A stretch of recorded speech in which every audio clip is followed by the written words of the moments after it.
Afro-réalité.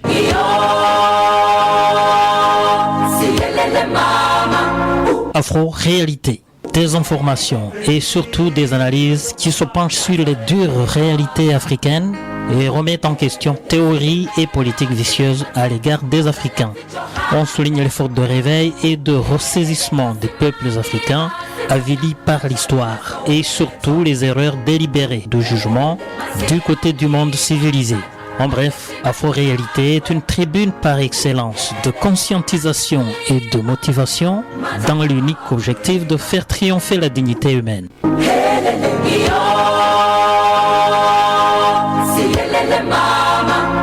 L'Afrique dans toute sa dimension. C'est Afro-réalité dans la matinale de Montréal.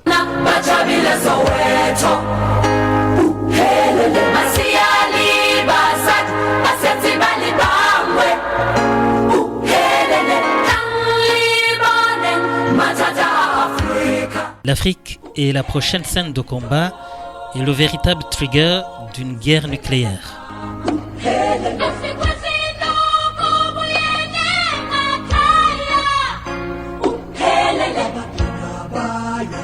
C'est parti.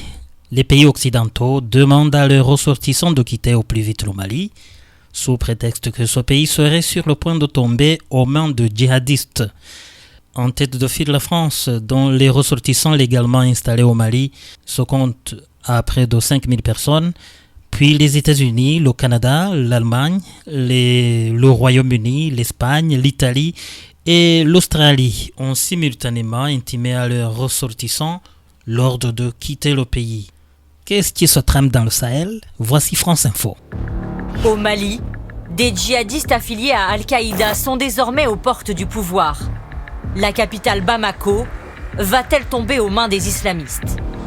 Depuis un an, le groupe de soutien à l'islam et aux musulmans, le JNIM, multiplie les attaques partout dans le pays.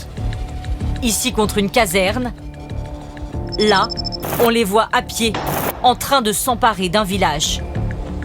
L'ambassade de France appelle tous ses ressortissants à quitter le territoire. Cet expatrié n'a pas encore décidé de partir. Pour le moment, on est quand même avec un gros point d'interrogation. On ne sait pas trop, on attend de voir. Les djihadistes qui cherchent à imposer la loi islamique dans tout le pays ne cessent de s'étendre au Sahel, notamment depuis le départ des troupes françaises en 2022 du Mali. Aujourd'hui, ces combattants contrôlent une partie des routes et incendient régulièrement les camions-citernes qui viennent livrer de l'essence à Bamako. Pour les habitants, de longues files d'attente et des pénuries d'électricité. Cela fait une semaine que je cherche du carburant. C'est un vrai problème pour mes activités. Asphyxier progressivement la capitale pour provoquer un renversement de régime, c'est le plan des djihadistes. La stratégie un peu des djihadistes, c'est de faire en sorte que la population à Bamako, il y a plus de 3 millions d'habitants, que les gens qui souffrent sur le plan alimentaire et du carburant se révoltent contre le pouvoir central des militaires. Car la junte militaire arrivée au pouvoir après 2 coups d'État est impuissante face à l'expansion des islamistes. Après avoir rompu avec ses alliés occidentaux, dont la France, le pouvoir en place s'est tourné vers la Russie et ses forces paramilitaires. Mais ni la junte ni ses milices n'ont réussi à stopper l'avancée des djihadistes dans le pays.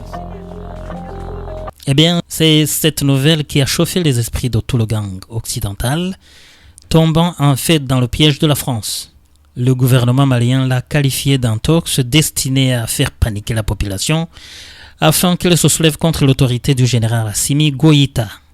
Nombreux de ses ressortissants occidentaux se sont d'ailleurs affichés sceptiques. Récemment chassés du Sahel, où ils s'étaient installés, soi-disant pour lutter contre les djihadistes, les gouvernements occidentaux ont vite changé leur fusil d'épaule pour s'attaquer aux autorités de Bamako, d'Ouagadougou et de Niamey.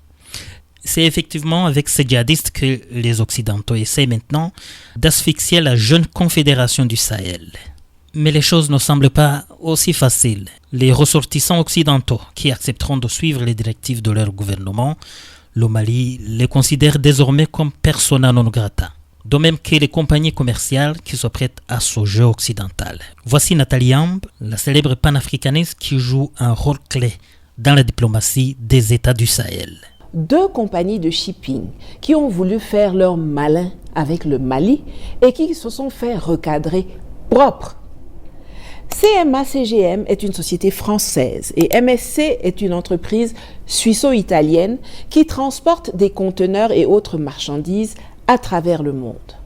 Les 5 et 6 novembre, profitant d'une énorme campagne d'intox, la plus grosse opération de désinformation de ces dernières années, lancée au mois d'octobre par le ministère des Affaires étrangères français, tendant à faire croire que le Mali serait au bord de l'effondrement et que la capitale Bamako serait encerclée par les terroristes, les 2 entreprises ont annoncé, coup sur coup, leur décision de suspendre avec effet immédiat le transport intermodal et les livraisons sur le Mali, arguant du risque sécuritaire et des problèmes de carburant causés par les attaques des mercenaires néocoloniaux du JNIM sur les convois de camions-citernes.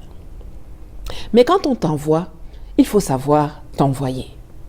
Après que les représentants locaux des 2 sociétés ont été convoqués par le ministère malien de l'économie et des finances ainsi que celui des transports et qu'on leur a énergiquement soufflé dans les bronches, en un temps de mouvement, les gars ont dit qu'ils reprenaient leurs activités au Mali. Risque à taber au dardar.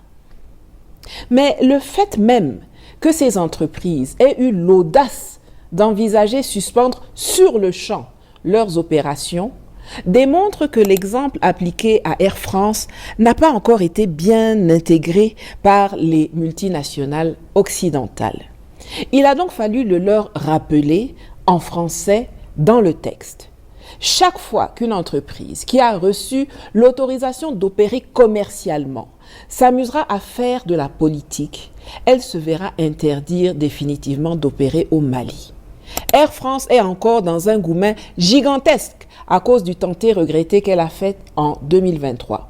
Premier gaou n'est pas gaou, c'est deuxième gaou qui est Nyata, comme on dit chez moi.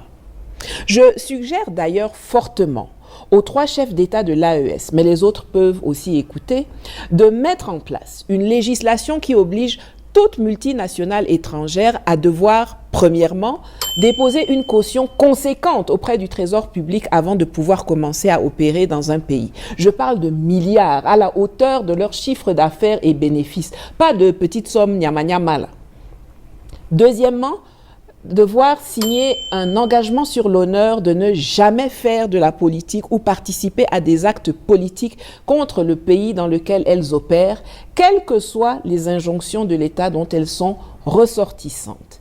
Et troisièmement, avoir un siège construit ou acheté et non pas en location dans le pays.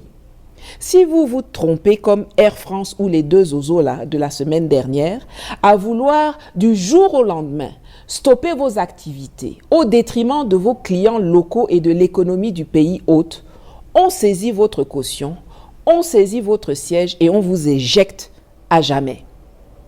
Enfin, ma dernière recommandation pour les 3 pays de l'AES, afin d'éviter une trop grande dépendance à des acteurs extérieurs parfois, souvent mal intentionnés ou manipulés, c'est que ce qui est arrivé là doit être le coup d'envoi d'une réflexion visant à doter la Confédération AES d'une compagnie commune de shipping, de transport intermodal, d'affrètement maritime.